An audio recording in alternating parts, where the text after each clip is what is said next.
really excited for you to meet one of my girlfriends. We have known each other for over about a year and a half now. We both worked in a group together.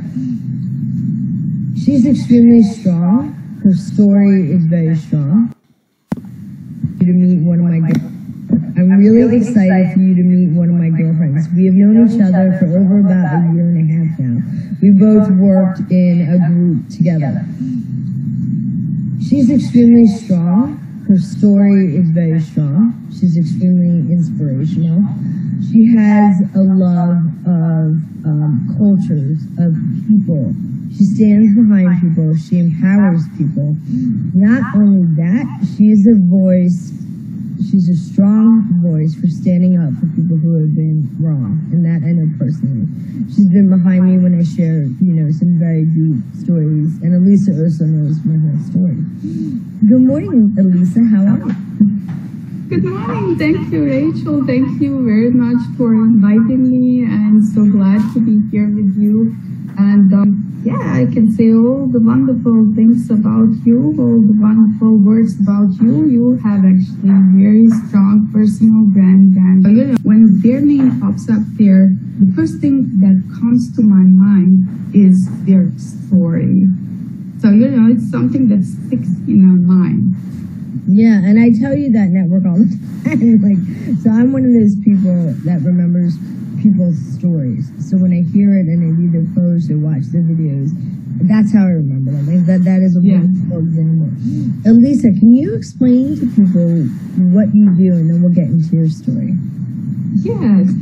Well, in brief, I'm a small business mentor.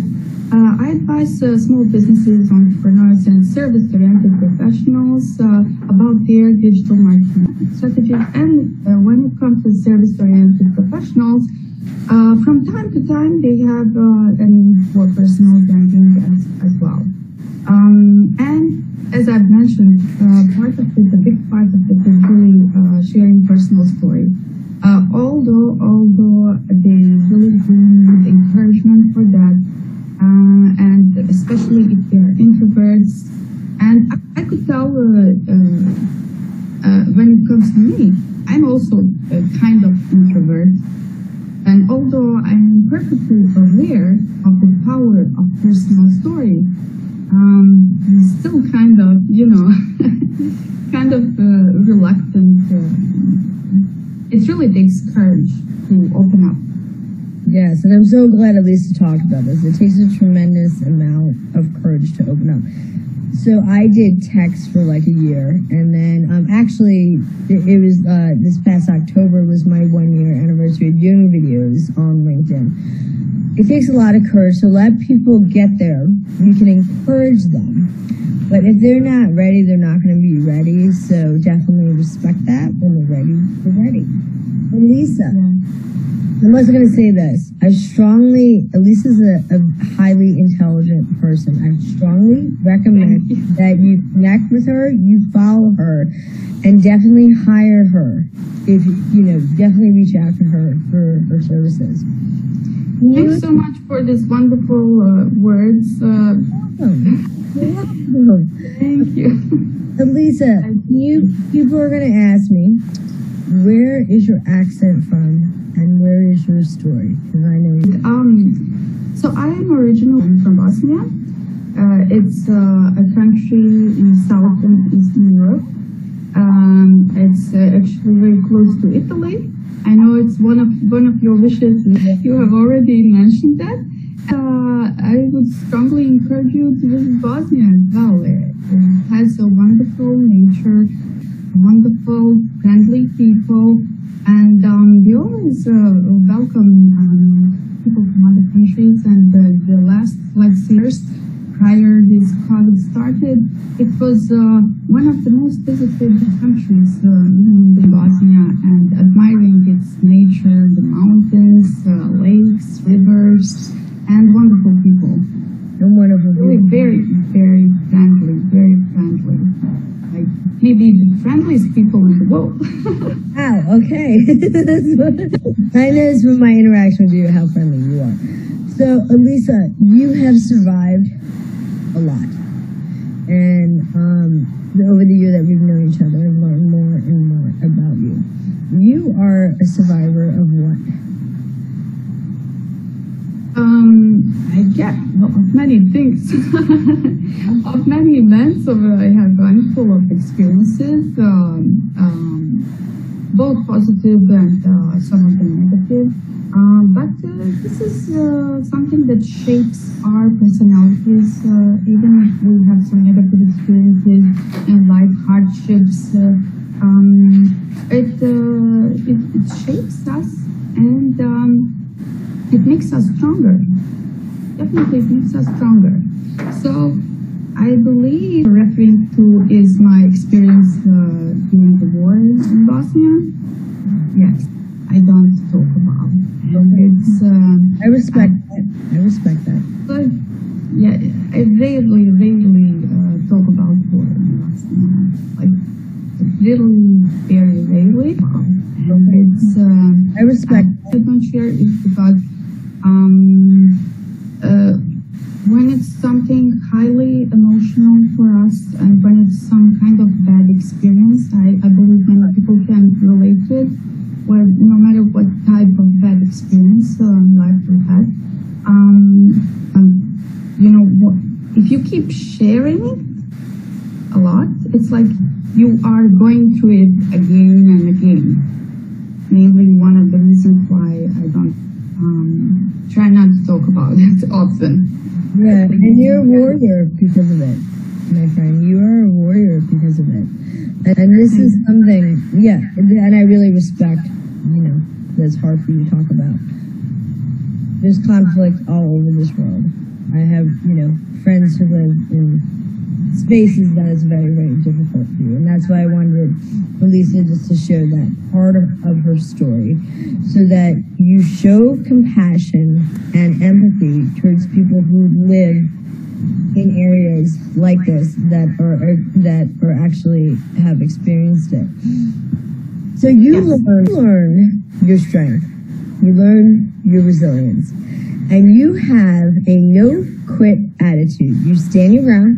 I know this about it. And I mean that in the best way. You have a very, very empowered soul. And that is something, I don't even know if you see that inside yourself, but I see it because your voice is strong. I mean, your voice is powerful and strong. And these are the voices we need right now in this time. Well, I'll just share in brief my war story. I was at that time 14 years old. The war lasted for almost 4 years. It was actually the longest siege in the history of modern world. I was born and I was living at the time in Sarajevo, which is the capital of Bosnia. So I spent my teenage years from 14 to 18 in the war. I was living in the city which was all surrounded by mountains. Some of them Olympic mountains because there was Winter Olympic Games were held in Sarajevo in 1984. So some of them here famous Olympic mountains, but now those mountains there were enemies. There were people who were killing civilians. But anyways, maybe it's interesting to share a story of the beginning of the war in Bosnia. People living happily in a country called Yugoslavia. It's a very nice country. It consisted of a beautiful one. It consisted of 6 republics. We were all considering each other as brothers and sisters. It was really wonderful to live in that country. And then there was a brief war in Slovenia, which lasted for a few months, and then in Croatia, which lasted for a year or so, and the war started in Bosnia as well. But the point is that nobody believed, even though there was a war in Slovenia and Croatia, nobody actually in Bosnia, because Bosnia is known as the most multicultural country, multinational country, multi-ethnic country. You could even say in the whole world, in Europe for sure. It's a place where you can find in Europe for sure. It's one place where you can find in very environment. You can find a synagogue, you can find a mosque, you can find a cathedral, Orthodox church, and you can find people from different kind of backgrounds and all live together. They appreciate their neighbor, help each other, and it's simply like that. This is the country that I was living in, but like that.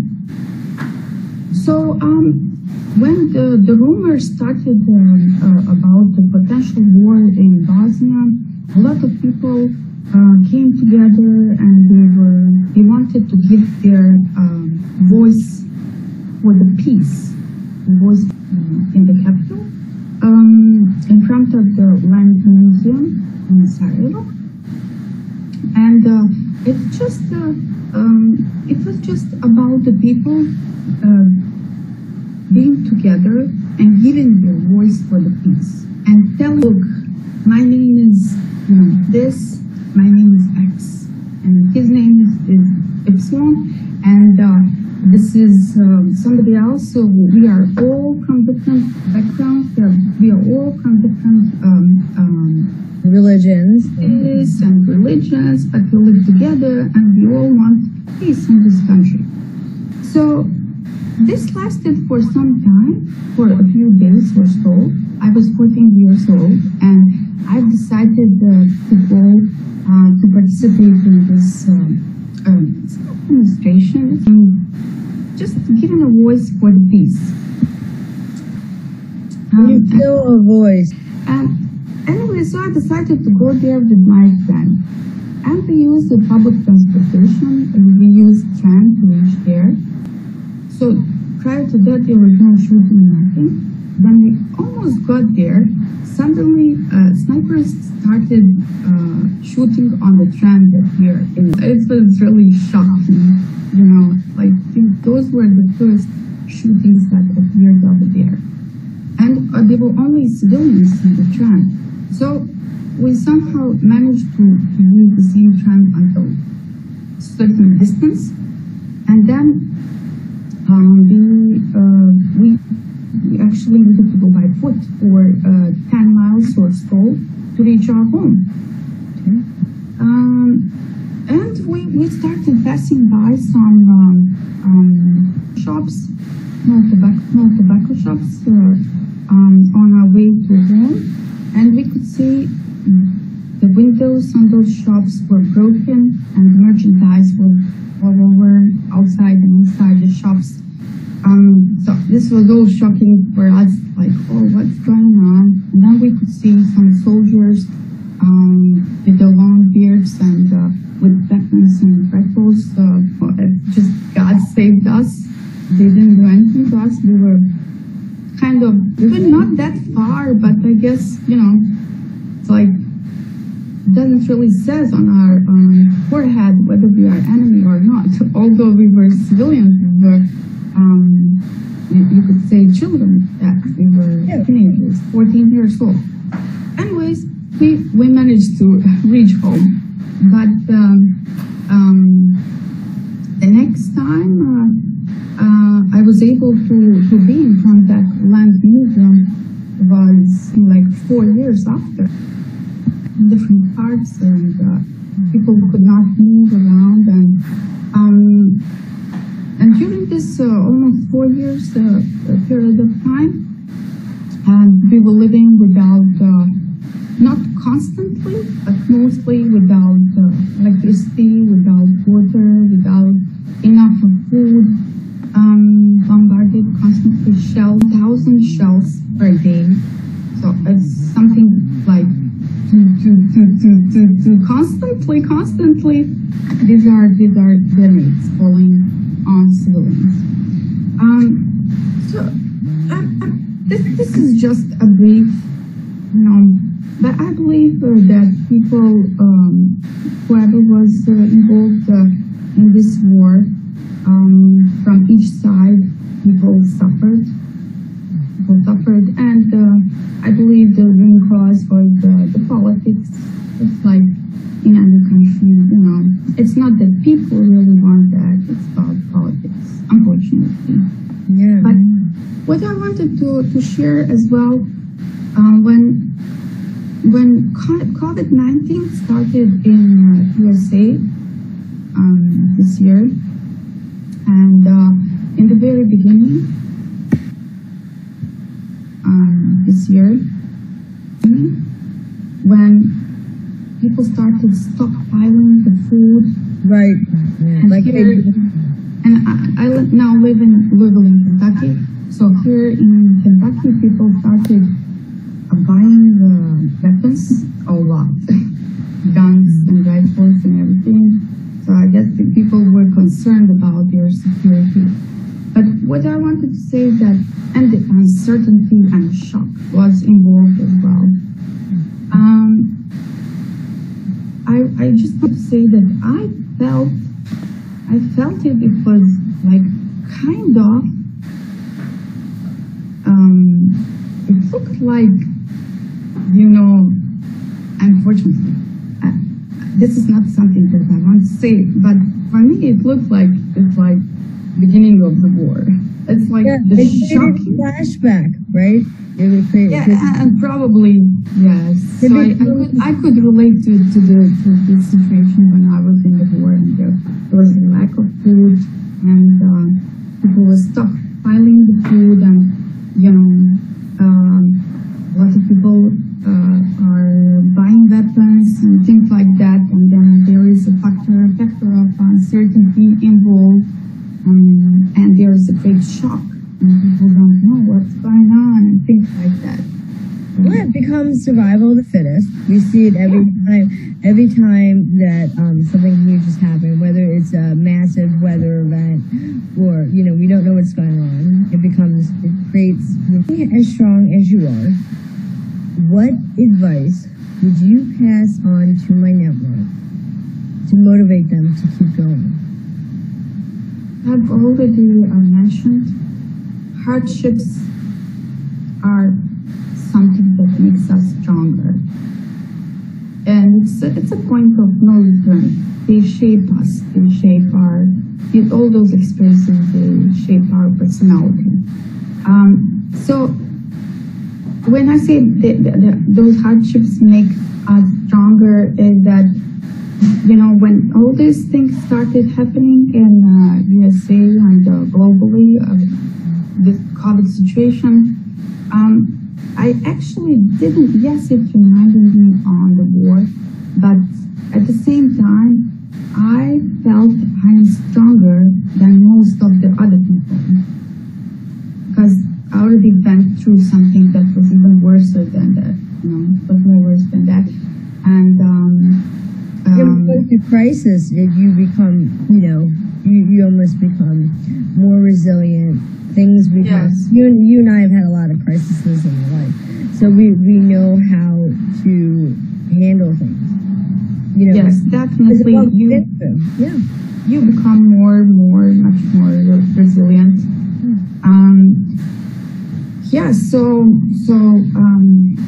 Many other situations in life that could happen potentially to an average person who might perceive them as, their life is falling apart. I wouldn't see them in that way, for example. Or people like you handle things. Yes, definitely. You become much more resilient.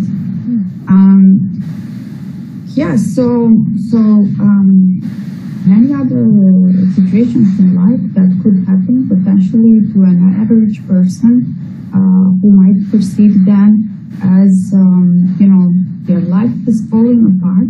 I wouldn't see them in that way, for example. Or people like you and other people who went through, certain hardships in life. Yeah. So my message is that whatever happens, it will pass.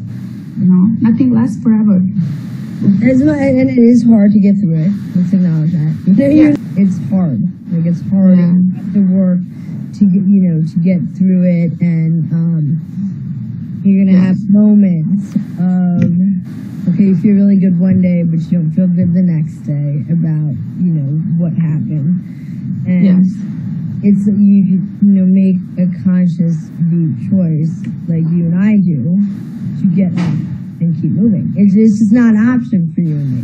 Because of what we've been through, it's like not even an option. It's like, we're like, yes. We can handle this. We've already been through enough in our lives, so we understand how to handle it.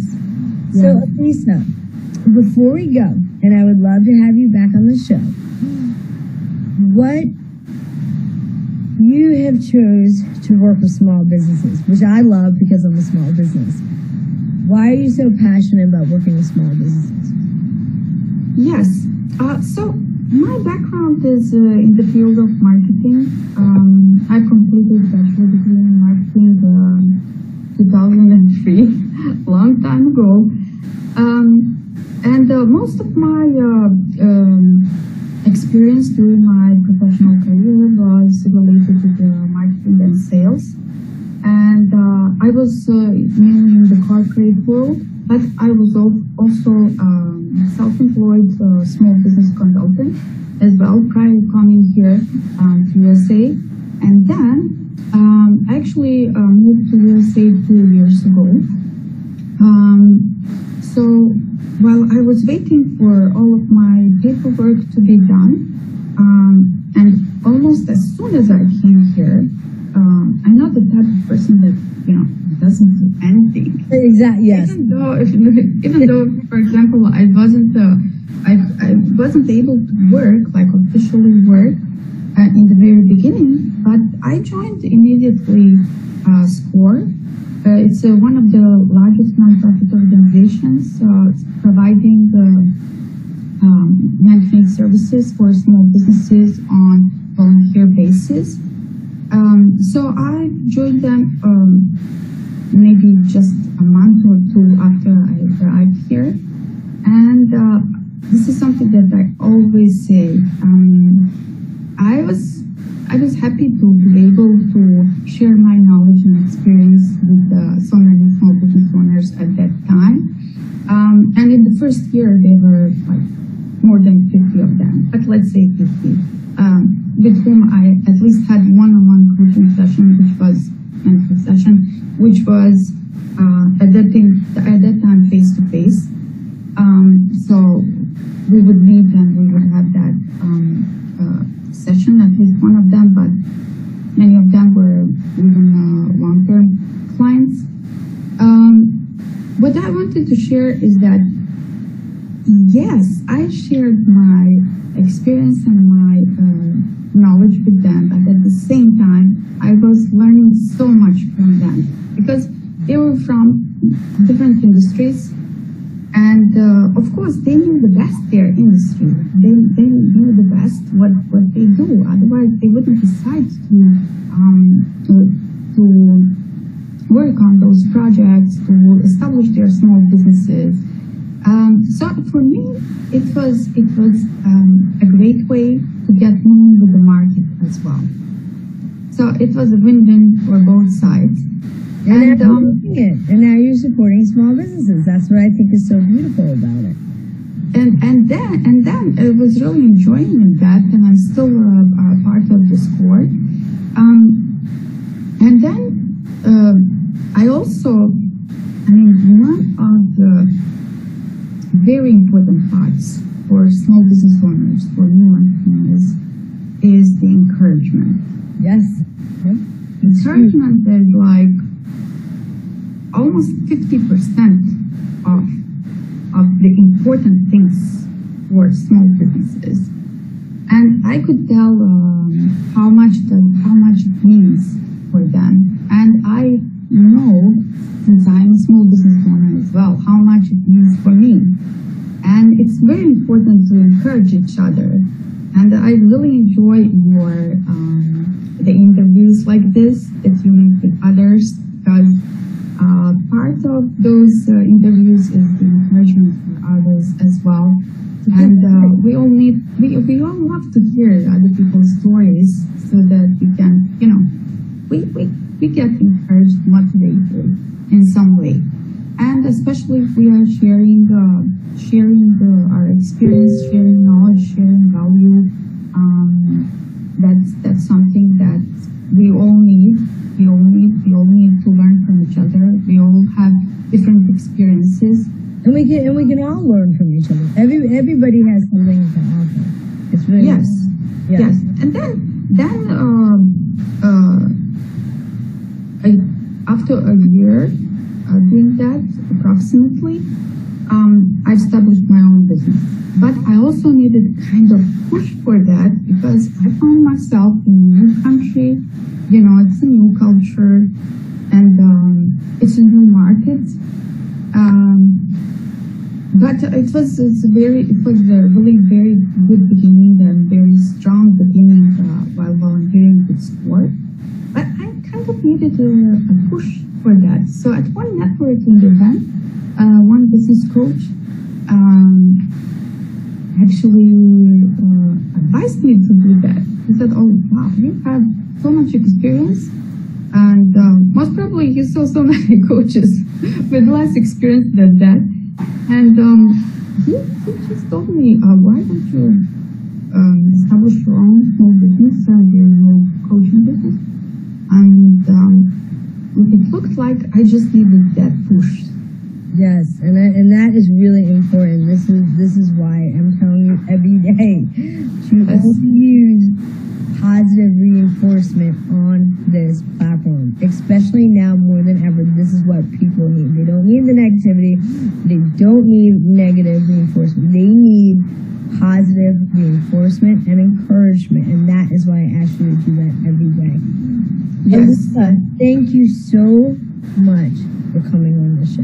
And thank you so much for inviting me. And